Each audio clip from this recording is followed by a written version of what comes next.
Muchísimas gracias. No sé si me oyen. Yo soy enemiga de los micrófonos. Nunca sé cómo tengo que tratarlos. Intento respetarlos. Bueno, lo primero, dar las gracias a Carolina y a Marian porque pensaron en mí para estas jornadas y realmente me siento muy halagada y feliz de estar aquí hoy. También quiero dar las gracias al Museo Arqueológico Nacional y, sobre todo, al equipo técnico. No les he puesto el nombre de los fotógrafos, pero me han facilitado unas fotografías maravillosas y una documentación estupenda que irá en las actas, porque es imposible. Tengo que confesarles que ayer descubrí que no tenía una hora para hablar, sino media, por lo cual se pueden imaginar el estado de estrés en el que estoy, porque tenía muchas cosas. Son 13 piezas las que me asignaron, más o menos, y entonces tenía que contarles cosas. Yo, como les he dicho tanto a Carolina como a Marian, vengo con la intención de eso, una revisión y de abrir realmente un debate, un coloquio entre estas joyas del siglo XVIII de las que les voy a hablar, porque hay todavía muchísimas cosas que hacer.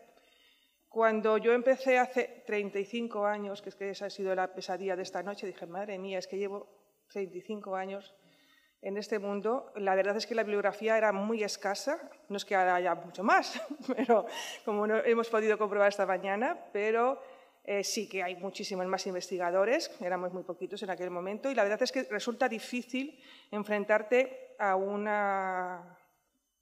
tema tan amplio, a unas piezas tan variadas. Y yo sigo revisando continuamente, es decir, yo decía, bueno, pero ¿cómo se me ocurrió decir esto en el año 93? Porque ya no estoy de acuerdo con ello, pero bueno, son cosas que se dicen en las tesis, en los artículos y que para eso está la vida para revisar. Entonces, yo quería, pues,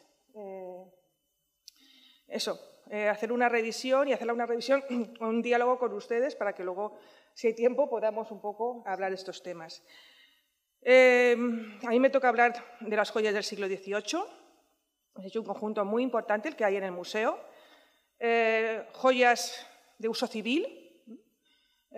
Vamos a ver las piezas con las que se adornaban las damas en el cuerpo y también decoraban la indumentaria en algunas ocasiones. Son, ya les digo, piezas civiles, piezas de uso cotidiano, por así decirlo, pero con la pátina de que muchas de ellas estuvieron vinculadas o relacionadas con los esquemas que había en la corte. En la corte del siglo XVIII la influencia es plenamente francesa. El primer y querido para mí rey de la Casa de Borbón, Felipe V, al que le dediqué 10 años de mi vida, pues introdujo, claro, la moda francesa, que luego realmente impusieron en la corte sus dos esposas, María Luisa de Saboya y sobre todo Isabel Farnesio, ¿no?, que vivió mucho más y que realmente llevó prácticamente ese estilo hasta el año 66, porque sabemos que al fallecer Felipe V ella pasa un tiempo en la sombra, pero luego vuelve a adquirir protagonismo durante el reinado de su hijo Carlos III, Carlos II de Nápoles. Son joyas que cambian radicalmente con el estilo anterior. Para empezar, desaparece el esmalte en los reversos, en los que todavía encontramos algunas piezas así en la testamentaría de Carlos II. Inmediatamente, ya le digo, cambia y por eso vamos a ver ese cambio. Son piezas que van a ir evolucionando en cuanto a las tallas, que van a ir buscando ligereza, dejando los hombros, dejando muchas ya zonas de la pieza más al aire para que vayan perdiendo esa dureza, como por ejemplo la sortija que estamos viendo aquí, que es la pieza que he elegido como más antigua de esas dentro del siglo XVIII. Una pieza, ya le digo, bastante todavía robusta, porque la esmeralda central está muy embutida, va recorrida en la base por un dentado. Lo mismo que todas las esmeraldas que hay alrededor, todas muy embutidas y realmente, si no fuera porque la pieza ya no tiene esmalte, esmalte por el reverso, pues podríamos pensar que es una pieza de finales del siglo XVII, pero es que todavía en esa época, ya digo, se utilizaba el esmalte, empieza a desaparecer en los primeros años del siglo XVIII. Entonces, es una pieza que en principio, por todas estas características, podría ya encajar dentro de las joyas del siglo XVIII, primerizas, pero que luego poco a poco van a evolucionar y van a mantener. Esta mañana comentábamos que realmente los dibujos de pasantías de Barcelona son para los que nos dedicamos a estas cosas, son una gran ayuda porque van estableciendo los tiempos, van estableciendo las modas. Y en el caso de las sortijas, les voy a pasar rápidamente, pero para que vayan viendo cómo prácticamente el mismo modelo, que es el que estamos viendo ahora, el modelo denominado generalmente Rosetta, ya lo dijo en el año 98, hemos dicho que es la exposición de joyería de Leticia Arbeteta, ya realmente se denomina, queda establecido ese tipo de sortija como sortija Rosetta. Realmente va a ser un modelo que va a mantenerse durante muchísimo tiempo, heredero del siglo XVII, pero que se va a mantener durante mucho tiempo en el siglo XVIII, y lo que va a hacer simplemente va a ser eso, ir cambiando, ir aligerando las formas que tienen esa pieza. Leticia les llamaba también baguettes à bouquet, precisamente por eso, ¿no? Porque son piezas que reciben el nombre de rosilla o roseta. Y ya les digo, les voy a pasar rápidamente porque tengo poco tiempo y muchas cosas que decir, y simplemente era para que vean que realmente pues vamos viendo el año 15, el año 20, el año 32, también el mismo año 32, 33. Esta es una pieza que les he traído curiosa porque pocas piezas aparecen con ese espacio entre el chatón y el engaste, tal vez para alguna cosa secreta. Y, bueno, pues 69, se te debe decir que es una pieza que se mantiene durante mucho tiempo. ¿Qué pasa con cómo evoluciona? Pues en los años 20 yo me baso mucho en la documentación de archivo, y me he mirado bastantes testamentarías, bastantes inventarios. Entonces, a partir del año 20 empiezan a aparecer las sortijas, también tipo roseta, talladas ya con la talla rosa de Holanda, pero que por el reverso llevan ya la pieza gallonada, como esta que vemos aquí, y ya los brazos y sobre todo el hombro, el arranque entre el chatón y el aro, pues empiezan ya a estar calados. Y así aparecen los inventarios. Entonces, bueno, evolucionando en este conjunto de 6 sortijas que yo tenía, de las que tenía que hablar, pues realmente he creado esa evolución del estilo, pensando que la que les he puesto antes era la más antigua y esta es un poco más moderna, años 20, años 30, y este modelo se va a mantener en otras sortijas, y esta cronología se va a mantener, o yo por lo menos pienso, y por eso ya les digo que tenemos que hablar de muchas cosas, yo creo que se va a mantener, ahí tienen también otro libro de pasantías, en otras 2 piezas, en otra pieza, porque la última todavía me está dando quebraderos de cabeza, en esta otra sortija que está realizada con granates, si no me equivoco mal, y que también, como pueden apreciar, pues tiene el chatón y los hombros calados. Entonces, más o menos, creo que esas piezas podrían ser, ya les digo, de esa primera época. La que me trae, ya les digo, todavía un poco de cabeza es esta otra sortija, que realmente es un citrino, que si nos basamos en la tradición, por así decirlo, popular, de que este tipo de piezas llegan a España con los contactos portugueses, y por eso todavía estoy ahí escribiéndome con mi amigo Gonzalo de Vasconcelos para ver cuándo podemos más o menos fechar esta pieza por la piedra, por la llegada de esas piedras que, bueno, pues siempre se ha dicho, llegan a partir del reinado de Carlos III por los contactos, por los lazos, los matrimonios entre infantes, príncipes portugueses y españoles. Entonces, bueno, la aparición de esta piedra, este cidrino, los hombros calados y, sobre todo, el aro, que no se ve muy bien en la fotografía, disculpen, pero es un doble, como 2 aros juntos, empiezan ya también a aparecer en esta época en los inventarios. Además pone una doble caña, ¿no? o una caña partida. Entonces, bueno, pues ya les digo que podría ser la más antigua de todas ellas. Retrocediendo un poco en el tiempo, ahí sí que estaba. Ahí, es que como he quitado algunas, no sabía, pero ahí lo tienen, la talla hundida. Retrocediendo un poquito en el tiempo, en los años 30, 40, aparece una sortija que se llama sortija de mariposa, porque simula las alas de las mariposas. Son piezas, yo creo que exquisitas, que también tienen una pequeña evolución en la cronología, porque ven que volvemos otra vez a la talla tabla, a un gallón principal en resarte con esas formas lobuladas, pero ya tiene otros elementos decorativos en el aro, como la espina de pez, y ya les digo, un poco poniéndolo en contacto con la documentación. Por ejemplo, hay en la testamentaría de Isabel Piscatori, que era la duquesa de San Blas, pues dice que tenía varias sortijas realizadas en oro y plata con el reverso gallonado, los brazos calados. Esta era perdón, la anterior, me he saltado la cosa. Esta era de las anteriores. Perdónenme, no llevo los papeles al mismo tiempo que mi cabeza. Pone que en la dote de Isabel María Telles se registraron 3 sortijas con hechura de mariposa. El chator era de plata, pero el reverso y el aro era de oro, los brazos calados, y uno de los reversos estaba liso y los otros 2 gallonados. Entonces, bueno, ya les digo, más o menos por estos datos, pues podemos un poco ir tasando fechando, datando estas piezas. El reverso es este y al igual que en las piezas anteriores, pues también tenemos los dibujos de pasantías que nos ayudan a fechar mejor, a datar estas piezas del año 41. Hay una pieza, estas son sortijas que yo les he traído aquí un muestrario, pero que realmente tendríamos que relacionar con otras piezas del Museo de Artes Decorativas y de otros importantes museos españoles y extranjeros. Y bueno, les he traído simplemente pues una de cada, una pieza del Museo de Artes Decorativas, aquí vecino nuestro, y una pieza de colección particular, que fue una de las primeras piezas que yo vi y que además pude comprar, pero en aquel momento no tenía un duro, y me quedé sin ella y me quedo con la fotografía y siempre que la veo lloro y digo, qué pena que no pudiera.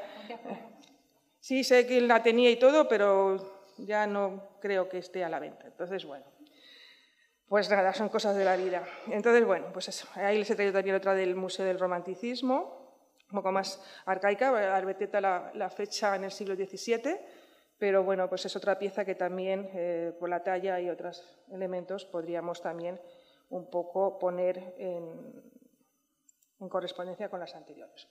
Bueno, de todas estas sortijas, yo les traía, esta es la que para mí me ha servido más un poco de cambiar, de novedad con respecto a la anterior, porque lo anterior ya estaba muy visto, por así decirlo, ya lo habíamos tratado muchos, pero esta es una sortija que estuvo en la exposición de 1998 y que Leticia Arbeteta cataloga como española.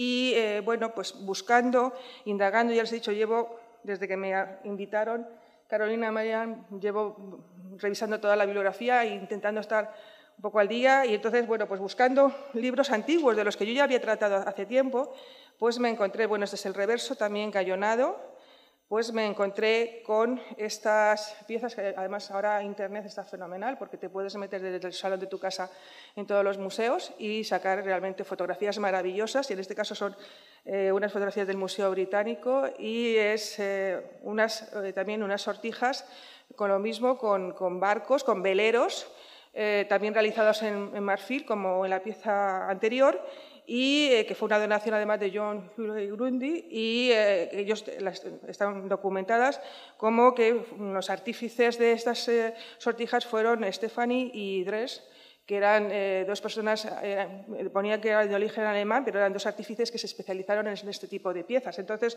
si se fijan, bueno, sobre todo en estos puntitos que vemos en el casco del barco, pues a mí me recuerdan bastante, a ver si llego a ella, a los puntitos que también aparecen, a los mismos adornos que aparecen también en el casco de la sortija del Museo Arqueológico Nacional. Entonces, pienso que pueden tener el mismo origen y que en lugar de ser una pieza española, pues que puede ser realmente una pieza inglesa que ya llegase a finales del siglo XVIII a España o que haya llegado después, pero que realmente tiene esa relación, esa vinculación con Inglaterra, porque ya había un comercio muy importante a finales del siglo XVIII entre la joyería inglesa y la joyería española, vía además vía Portugal, ¿no? Entonces, Es uno de los aportes que yo hago, una de las cosas que yo lanzo para decirles que realmente es una pieza española o es una pieza inglesa. Yo pienso que es una pieza inglesa. Bueno, terminado con los anillos, perdón, con las sortijas, que no anillos, terminado con las sortijas, pues, bueno, aquí tienen otra pieza que publica Diana Scaravit, en ese maravilloso libro sobre las sortijas. Es un trabajo muy parecido también, ella lo fecha también por la misma época, y en este caso es La Samaritana, es una pieza exquisita, es una pena no tenerla en color, pero bueno, se pueden ustedes hacer una idea de la importancia que tiene la pieza. Bueno, pues ahora nos metemos en materia, y aquí llegamos un poco ya a las cosas que están por hacer y las cosas que tenemos que seguir. Reconocerles, para empezar, que es una de mis piezas preferidas. Los lazos con trecho y cruz, siempre les he tenido un cariño excepcional. Creo que son unas piezas extraordinarias, que además, afortunadamente, se conservan muchas en los museos, que han trascendido al mundo tradicional, a la indumentaria tradicional, y por eso también se conservan muchas y también por eso también se copian mucho y se imitan mucho. Es una pieza que está formada por tres cuerpos. El lazo, no sé si puedo marcar con el ratón. Sí, uy, qué bien. Pues el lazo, el trecho y la cruz. Y así es como aparece. No les voy a entrar no tengo tiempo de describirles, ya les digo, son muy conocidas y además luego tenemos las actas, pero simplemente comentarles pues, que es una de las joyas de pecho imprescindibles en el joyero femenino a lo largo del siglo XVIII. Arrancan ya en el siglo XVII, ya tenemos algunos modelos de lazo, no tan extendidos como este, simplemente lo que es el lazo. A partir del siglo XVIII empiezan a ser mucho más ligeras, las piezas están mucho más caladas. La profesora San Serrano todavía comenta que estas piezas pues, todavía son un poco arcaicas y que están más relacionadas con el siglo XVII que con el XVIII, pero yo creo que son piezas que por el trabajo, por la manera que tienen de desarrollarse, son ya piezas plenamente del XVIII. En cuanto a la denominación, que es un poco lo que yo les quería comentar, porque recojo también un poco lo que hemos dicho esta mañana, de que tenemos que hacer una revisión de ese glosario. Yo creo que tiene que ser un trabajo multidisciplinar y de todos nosotros, no solamente de una persona, porque eso es un trabajo urgente, pero sí que cada uno en nuestras parcelas deberíamos ir un poco buscando el intentar realmente establecer una denominación para las piezas, porque estas joyas de pecho yo las he encontrado en la documentación que he manejado, pues eso, como joya de pecho, también como lazo, trecho y cruz y almendra. Por ejemplo, en una de los inventarios me aparece como una cruz con 9 diamantes, 5 de ellos grandes, con eslabón o esclavina, con 11 diamantes de varios tamaños que se unen a un lazo que tiene por corona, con 112 diamantes de varios tamaños, uno de ellos grande, situado en el centro del lazo. Realmente lo está describiendo en la pieza, lo que pasa que al revés, ha empezado por la cruz, luego ese eslabón o esclavina sería lo que en otras partes aparece como trecho y al final el lazo. Y, por ejemplo, en la tasación y en la moneda de las joyas de Isabel Farnesio, que nos un documento con cierto rigor y que nos está estableciendo un poco cómo se denominaban este tipo de piezas en la corte, pues le llaman un lazo para la garganta, que realmente yo creo que es la que más se aproxima a la denominación que tiene que tener esta pieza. Un lazo para la garganta con una entrepieza pequeñita de 3 de las que pende una cruz pequeñita de diamantes y rubíes, bueno, que está todo tasado, y luego también tiene otro lazo de garganta muy gracioso, dice, con un desperdicio de cinta y un engaste suelto, es decir, que estaba en mal estado, y ya sabemos que como es una tasación, una moneda, pues lo ponen todo. Realmente, yo en mi tesis ya lo dije, que estas piezas derivaban de modelos españoles y franceses. Leticia Arbeteta dice lo mismo. Ella además las incluye dentro de esas joyas populares de origen culto y las denomina también que tienen una ejecución arcaizante y que derivan todas de los dibujos que publicó en 1663 Gilles Legaret. Pero la propia Leticia Arbeteta luego nos ha contado muchas veces que el origen del lazo es español y que realmente de donde procede, yo siempre lo defiendo, son de las joyas que llevó María Teresa de Austria, esposa de Luis XIV de Francia, llevó en su dote y además que se pueden apreciar en muchos retratos, algunos de ellos de Velázquez. Ese tipo de pieza lo llevó a Francia y Luis XIV se apropió, por así decirlo, de él, igual que se apropió de los relojes de bolsillo colgando de la cintura, que luego dicen, no, es un invento francés. No, es un invento español, porque ya podemos ver a la infanta María Teresa en uno de los retratos maravillosos con todos los relojes encima de la falda, ¿no? Entonces, bueno, Luis XIV se aprovechó de muchas cosas, entre ellas pues, del lazo y de los relojes españoles.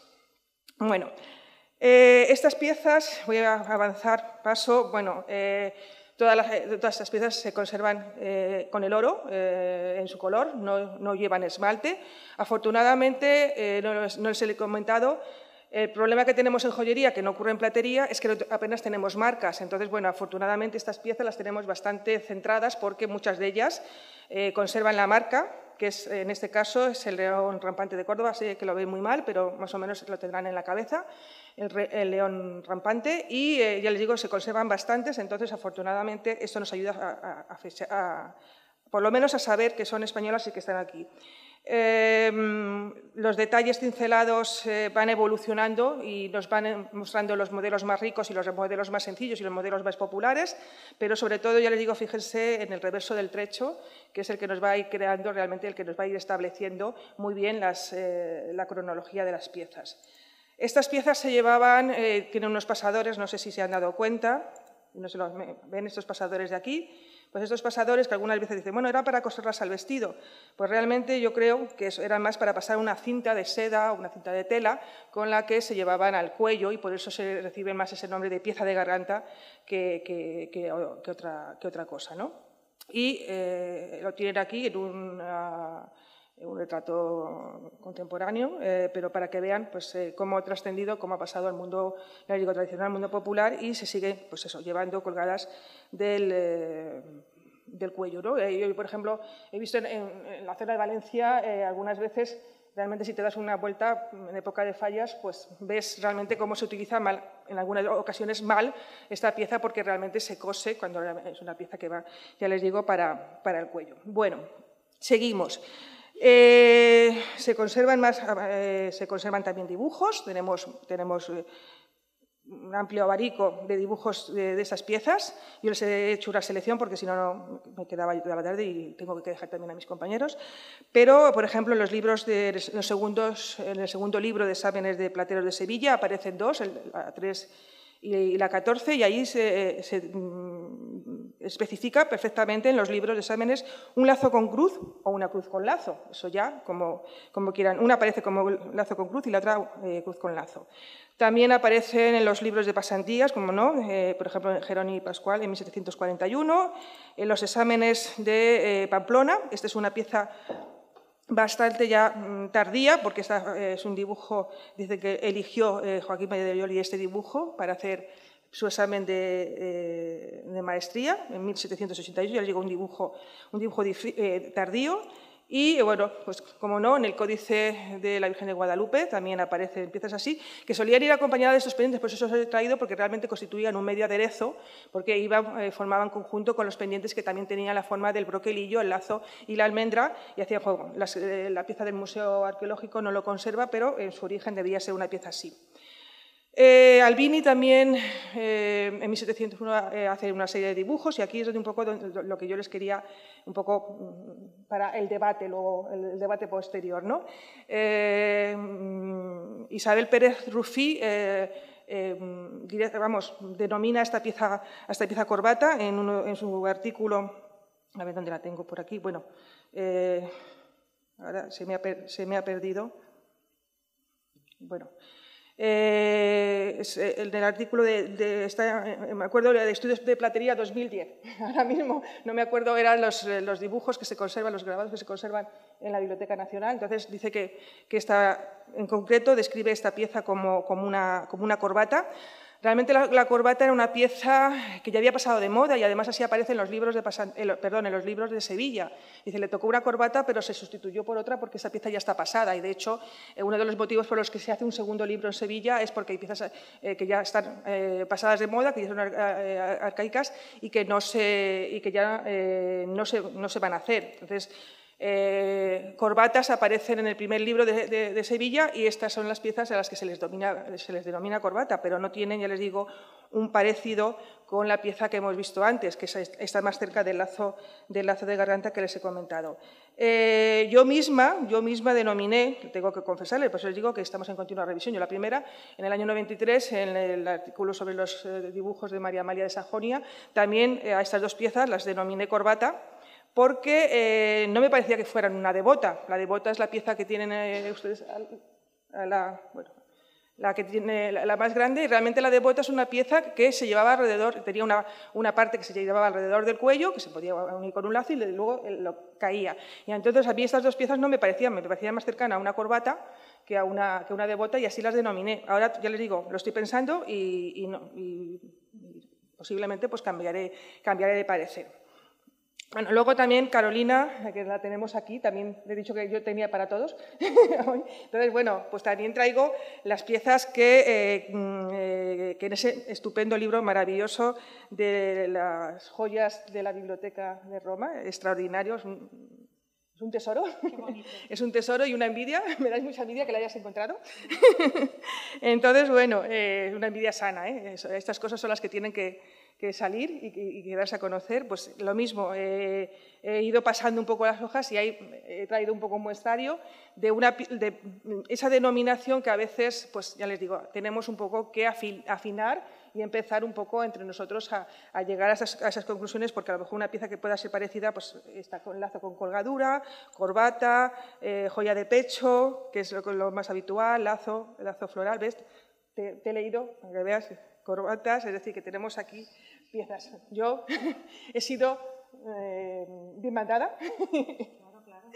Y bueno, entonces, esto también es una corbata que se parece más a las que hemos visto del primer libro de Sevilla. Entonces, bueno, ya les digo, es que creo que tenemos que seguir por este buen camino que hemos iniciado, que es el de comentar y el de estudiar estas piezas. Les hago un muestrario amplio. Ahí, ya les digo, en todos los museos hay piezas maravillosas en el Museo de Artes Decorativas, geniales, maravillosas. Son de las primeras que estudié. Por el año 87-88 y realmente son piezas extraordinarias, de una calidad exquisita. Yo animo a que se vayan sacando lo que les decía esta mañana Elvira, Débora, que siempre te cambio, no sé por qué. Conocí a tu padre antes que a ti y entonces siempre le cambio. Bueno, pues a Débora decía hay que sacar más piezas del museo, hay que hacer más exposiciones, hay que realmente estudiar mucho más las piezas, que hay muchísimas piezas en los almacenes, incluido donde yo trabajo. Es decir, que todas esas cosas hay que hacer. Bueno, pues les he traído un amplio muestrario porque no sé ni cómo voy fatal. Del Museo de Artes Decorativas, del Museo de Artes Decorativas de Mallorca, de colecciones particulares, piezas ya mucho más modernas, ya les digo, que han trascendido ya al siglo XIX, piezas ya que han pasado piezas que están también en los conventos por donaciones con algunos retoques, porque este lazo de la Encarnación ya lo hemos varias veces traído y tiene muchos cambios. Esta pieza ya digo más tradicional y esta pieza del comercio de arte. Y luego, bueno, pues siempre quedan algún que otro resto que formaban parte de estas cruces. También se han perdido el trecho y se han unido el lazo y la cruz en otras piezas. Y luego, bueno, esta pieza del Museo Nacional de Artes Decorativas, que está catalogada como aguja y que yo creo que es un trecho, porque si lo comparamos con los anteriores, por no volver, pero si lo comparamos con los trechos de las piezas buenas del Museo Arqueológico, del Museo de Artes Decorativas, tienen el mismo trabajo y está catalogado como aguja. Y luego, bueno, más sencillas, del Tesoro de la Virgen de Gracia, y esta, que fue del collar. Y bueno, luego pues formando parte, ya paso como más rápido porque como ya voy fatal, estas me las salto un poquito para llegar a la gran pieza y forman parte, son arreglos y son restauraciones y bueno, pues eso, el querer crear una pieza a partir de otra que se ha perdido, pues el trecho y el lazo, ¿no? Esa es una pieza que tengo que reconocer que le he traído porque porque estaba en mi lote, por así decirlo. Es una pieza que todavía estoy estudiando porque me trae problemas, es decir, sé que es una pieza del 18 por muchísimas cosas, por el trabajo, por la manera que tienen de engastar y de detallar las piedras, pero me resulta todavía difícil poderla datar un poco con más exactitud, pero bueno, espero que me dejen por lo menos unos días para entregar el texto final y que algo me ilumine y que pueda ver esas piezas. Bueno, luego, esta es una pieza también extraordinaria, fantástica, la conozco, ya les digo, de hace muchísimo tiempo, y es esta águila bicéfala, este colgante, que debería de tener alguna pequeña venera o algo así, como ya dijo en su día Leticia Arbeteta y como vamos a comprobar ahora, que también tiene una marca, imagínense, esa es la marca del león de Córdoba, león lambante, se la tienen que imaginar un poquito porque la verdad es que yo le he dado unas cuantas vueltas para ver si conseguía verla bien y ponérsela a ustedes bien, pero bueno. Y bueno, pues lo comparamos con los libros de pasantías y es esa venera que hay aquí, que es posiblemente lo que le falte. Y ya en su día, pues bueno, yo en la tesis la comparé con esta pieza de colección particular, que no sé muy bien por dónde sale, pero que tiene un diseño bastante parecido, pero que ya les digo, no tiene historia, es una colección particular y es lo que comentábamos, pues al salir descontextualizadas no se sabe muy bien por dónde viene y luego, bueno, pues Leticia Arbeteta ya la relacionó con estas piezas con Aljófar, este cabo de rosario del Museo Sorolla, de ornación de la viuda del pintor, o con esta otra pieza que ya hemos visto antes y que ya no me voy a entretener porque ya la hemos tratado. En cuanto a los pendientes, pues realmente lo que se dijo en aquel momento no hay más, simplemente ya les digo, mi amigo Gonzalo me ha confirmado que son pendientes de Oporto, que la marca que llevan son de João Moutinho Fronteira, que está registrada en 1758, y lo único que les puedo añadir ahora es que hay un artículo de Juan María Valadez Sierra sobre los orígenes del aderezo regional extremeño y la orfebrería de filigrana, que forma parte del trabajo de Oribes de extremeños, que no sé si está ya publicado, estará a punto, y que nos presenta también en ese artículo otros pendientes exactamente iguales y realmente reafirma el origen portugués de estas piezas, el origen, ya les digo, encima de la ciudad de Oporto, porque se pensaban que eran gallegos, que venían de la zona de Lugo. Entonces sí que son piezas portuguesas y que era muy fácil que vayan descendiendo por la franja entre España y Portugal. Entonces, por eso llegan hasta Extremadura. Los muelles, pues son simplemente, les he traído, son unas piezas muy bonitas del siglo XVIII, preciosas. Simplemente les he traído, ya les digo, para que vieran un poco, es un poco exagerado, pero es un retrato virreinal y siempre ya saben que las piezas allí eran un poco más grandes, pero un poco para que vieran cómo se pondrían estos muelles. De estos orificios irían ensartados los hilos de perlas, siempre en pareja, pues ya saben que hasta principios del siglo XIX, bueno, a lo mejor ya a finales del XVIII, empiezan las manillas iban a pares porque se colocaban en las dos muñecas y claro, al haber dos manillas también tiene que haber dos muelles o pulseros, como se denomina en la documentación, ¿no? Y bueno, ahí les traía la foto de pasantías y bueno, llegamos a la pieza. La esperada vez la he dejado para el final, he dicho, así si no me da mucho tiempo no me dais mucha caña con ella. Y bueno, es una pieza, ya les digo, curiosa y de la que tenemos todavía que hablar, ya les digo, tiene que dar todavía mucho que hablar esta pieza, porque, bueno, pues ya Arbeteta nos comentaba en el año 98 que era una pieza para la cabeza y que tenía que ver algo con las argenterías del siglo XVI, y que eran piezas en tembladera, y realmente ella les denomina así, en tembladera. Yo también sigo todavía denominándoles piezas en tembladera.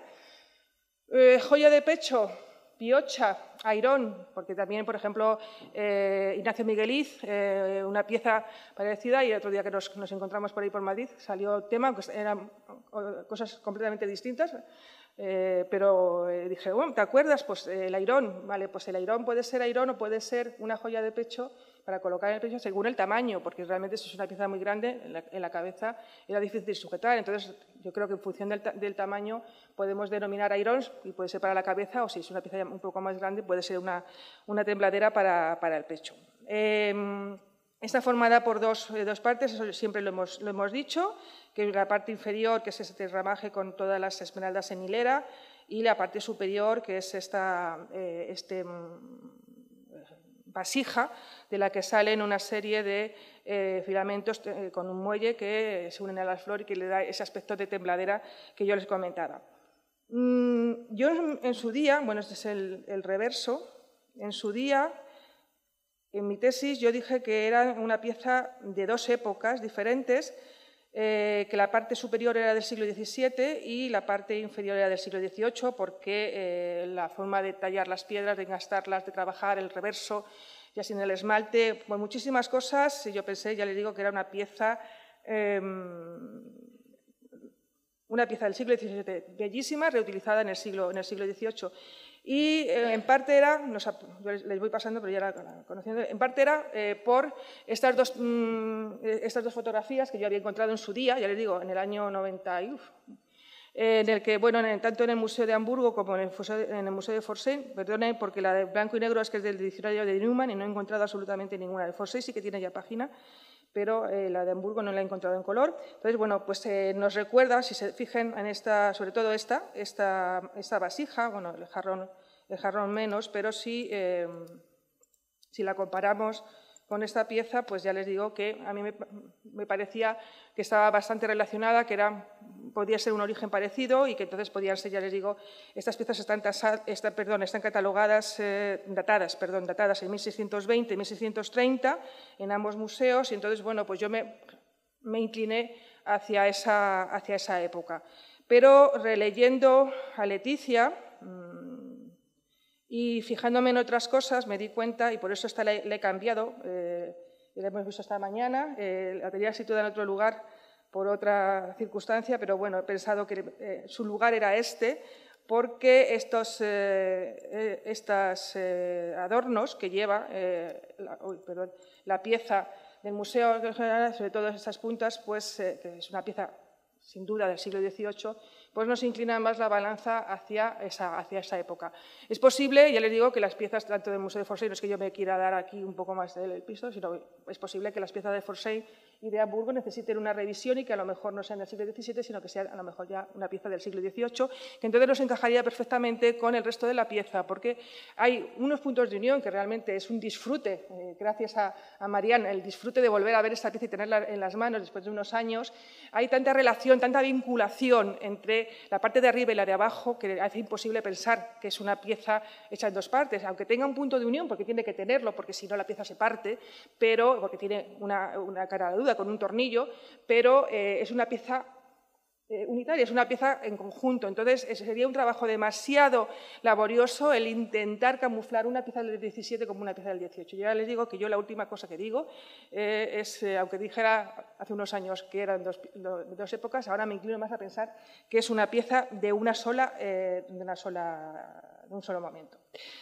Bueno, aquí tienen otro dibujo del libro de pasantías y piezas de Guadalupe, del Tesoro, del Códice de Guadalupe, y les he traído también unas piezas que, lo mismo, el otro día, volviendo a verlas y volviendo a trabajar con ellas, pues nos mantenemos en que es una tembladera, es del Monasterio de la Encarnación, es una tembladera que nos relaciona bastante con la pieza del Museo Arqueológico. Y esta otra pieza, que es diferente, que no tiene nada que ver, pero que también es una pieza del 18 y que está relacionada con estas joyas con diseños florales. Bueno, los dibujos de Granada tienen aquí otra pieza y en el Códice de Guadalupe. Entonces, bueno, el dilema que se nos plantea y con el que hemos estado, Carolina y yo, hablando durante estos últimos meses, años, ya no sé cuánto tiempo llevamos hablando de esto, es que realmente, bueno, en tu tesis doctoral y en el artículo sobre macetas, primaveras, azucenas, claveles maravilloso, un artículo maravilloso, pues te inclinas a dar la denominación de maceta rica a esta pieza. Ya digo que tenemos muchas cosas todavía que debatir sobre esto. Yo no estoy del todo convencida todavía y yo pienso que no debemos denominarla maceta rica en general, es decir, no podemos sustituir el término de tembladera, yo me estoy refiriendo ahora mismo a la ficha, por ejemplo, a la ficha CERES, a la ficha del museo, de cara realmente también a los investigadores y a los estudiosos y a estas personas que se están preparando oposiciones. En general no podemos ahora de pronto sustituir la palabra tembladera por maceta rica, porque yo creo que son todavía cosas diferentes. A ver, me explico. Yo el término maceta no lo he encontrado en la documentación cortesana, no lo he encontrado en Madrid, me he leído bastantes inventarios porque llevo, ya les digo, bastante tiempo y he revisado y he vuelto a revisar y no encuentro la palabra maceta. Tampoco lo he encontrado en Andalucía ni en algunas otras zonas donde ha habido joyería. Lo he encontrado en Aragón, lo he encontrado, ya les digo, en la tesis de Carolina. La primera vez, creo que es la primera, corrígeme porque yo ya en la cabeza a lo mejor no lo he terminado de todo. La primera vez yo creo que aparece en los libros del Pilar, una donación que hace el canónigo Cetina el 26 de noviembre de 1650. Bueno, yo te lo digo, pero luego eso lo vemos tú y yo, no te preocupes. Sí, entonces, ya os digo, pone una joya hecha de un ramo y en medio una mosca y debajo de ella una maceta de la cual se cuentan 117 diamantes, los cuales están apreciados en 370 escudos. Bueno, es así. Y luego en otro inventario, la misma pieza aparece como otra broncha de ramas que salen de un tronco, una rosilla al pie y una mosca en medio de las ramas, y tiene, es decir, la misma pieza y es, ya digo, donada por el canónigo Cetina. Pero estamos hablando, si no me equivoco, de una pieza de 1650. Entonces, realmente lo que nosotros estamos viendo es una pieza del siglo XVIII. Entonces, puede que este tipo de piezas se denominase en 1650 macetas, pero puede que también sea una pieza que se menciona así en una zona en concreto de Aragón, porque ya digo, yo lo he encontrado solamente en estos textos que tú recoges estupendamente del tesoro del Pilar, porque luego en otro inventario de 1670, eso se denomina una maceta rica, lleva en el medio una esmeralda mediana, cuadrada, y forma una cruz de brazos iguales, 4 diamantes medianos, y a las 4 esquinas de la esmeralda hay otros 4 diamanticos. Y por lo que más o menos comenta, pues estas joyas partían de una cruz griega o un cuadrón que constituía el motivo central y se cuajaban de esmeraldas, granates, clavetes y amatistas. Y la pieza central se engasaba en resalte. Realmente yo creo que por la manera de describirla es una pieza distinta a la pieza que tenemos en el Museo Arqueológico Nacional. Entonces, realmente yo en lo que todavía me apoyo y lo que digo que tenemos que seguir trabajando, Carolina y yo, es que realmente yo creo que no hay una descripción exacta de una pieza que se relacione con la tembladera del Museo Arqueológico Nacional. No tenemos una descripción, como sí aparecen en otros textos del siglo XVIII, donde se habla de piezas y ramos con tembleques. En este caso todavía no lo hemos encontrado en esta época.